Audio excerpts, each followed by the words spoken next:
Have you ever been in a relationship that looked completely fine on the outside, but quietly on the inside, something felt like it was slipping away?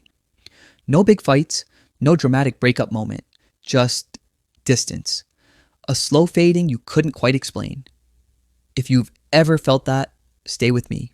Because what's destroying most relationships today isn't cheating or screaming matches. It's small behaviors, quiet ones, the kind that feel harmless in the moment. Most people think relationships break because of one big betrayal, but psychologists who study couples, people like Dr. John Gottman, who has studied relationships for over 40 years, found something surprising. It's rarely the big explosions that end love, it's the small, repeated habits that slowly wear two people down. Today, we're going to look at 5 of those behaviors, not to make you feel guilty, but so you can finally understand what's been happening, so in your relationship, or maybe in relationships you've had before. Let's start with the first one. 1.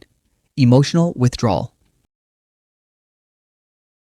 You might notice this one first as silence, not angry silence, just quiet. One partner starts sharing less, texting shorter replies, saying I'm fine when they're clearly not. At first, it feels like nothing. People get busy, people get tired, but over time, this becomes something psychologists call stonewalling. Pulling away emotionally instead of engaging. Here's why it happens. When conflict feels overwhelming, the brain sometimes chooses shutdown over communication. It feels safer to disappear than to risk saying the wrong thing. But here's the painful part. The other partner doesn't feel safety. They feel rejection. They start wondering, did I do something wrong? Takeaway, withdrawal might feel like self-protection, but to the person on the other side, it feels like abandonment. 2. Keeping score. Have you ever caught yourself thinking, I always do more in this relationship? This is what relationship experts call scorekeeping.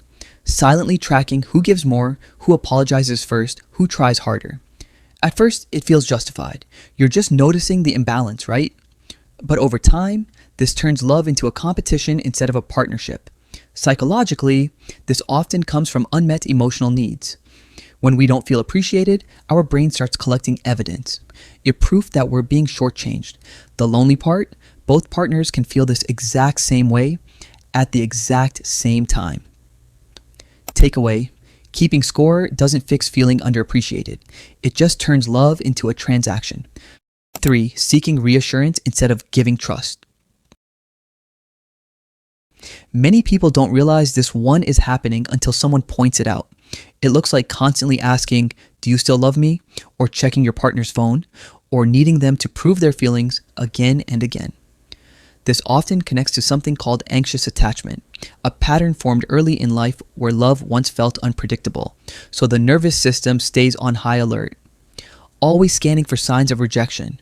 It's not insecurity for no reason. It's a nervous system trying to protect itself, but constant reassurance seeking can exhaust a partner, even one who truly loves you. Takeaway, needing reassurance isn't weakness, but unmanaged, it can push away the very person you're trying to hold on to. 4. Criticism disguised as honesty.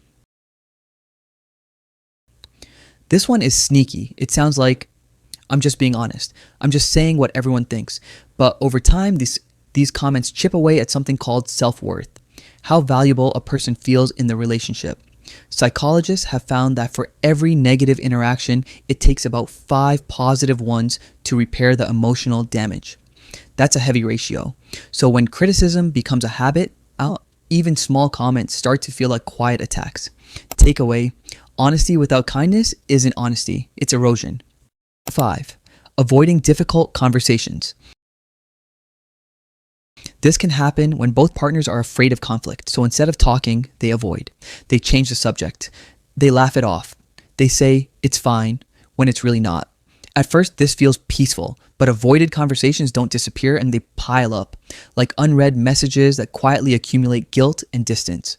Over time, couples stop feeling like partners and start feeling like roommates who are polite to each other. Takeaway, avoiding conflict doesn't protect love. It slowly starves it of honesty.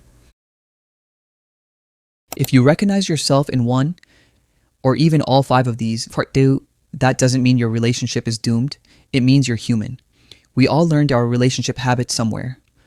Childhood, past heartbreaks, fear of being hurt again. The beautiful part is this: awareness is the first step toward change. Once you understand why you do something, you finally have the power to do something different. Did you relate to any of these signs? Let us know in the comments below. If you found this video helpful, don't forget to like, share, and subscribe for more relationship psychology content.